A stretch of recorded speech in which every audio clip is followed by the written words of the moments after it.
রাজপুর হৃদয়ে গাঁথা এক ঐতিহ্য কালীতলা সার্বজনীন দুর্গোৎসব কমিটির পুজো এবছর পা দিল গৌরবের ৭৫-এ। এই অঞ্চলের সবথেকে প্রাচীন বারোয়ারি পুজো বলেই পরিচিত এটি। প্রজন্মের পর প্রজন্ম ধরে যে ভক্তি আর আবেগে এই উৎসবকে লালন করা হয়েছে, আজও সেই বিশ্বাস অটুট সদস্যদের মনে।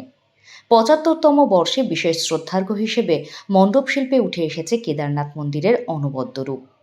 পর্বতের দেবস্থানকে মাথায় রেখে সাজানো হয়েছে পুরো প্যান্ডেল। পাথরের আবহ, প্রাচীন স্থাপত্যের ছোঁয়া আর পাহাড়ি মন্দিরের পরিবেশ যেন চোখের সামনে জীবন্ত হয়। মায়ের প্রতিমা রয়ে গেছে একেবারে সাবেকিয়ানার আবহে, সাদা মাটা অথচ মহিমান্বিত। এই পুজোর আসল শক্তি এখানকার মানুষ। রাজপুরের প্রত্যেক ঘর, প্রতিটি পরিবার মিলেমিশে তৈরি করে এক সামষ্টিক উৎসবের আবহ। বয়স, পেশা, পরিচয় ভুলে সকলে এক সুরে যোগ দেন দেবী আরাধনায়।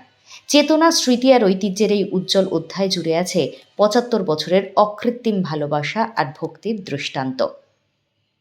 রাজপুর কালীতলা সর্বজনীন দুর্গোৎসব কমিটি এরা ৭৫ বছরে পড়লো। এই এতদ অঞ্চলে সবচেয়ে পুরনো পুজো এটা। কেদারনাথ মন্দিরের আদলে আমাদের এটা বানানো হয়েছে, আমাদের পাহাড়ি আদলে, পাহাড়ি ঠাকুরের এতে।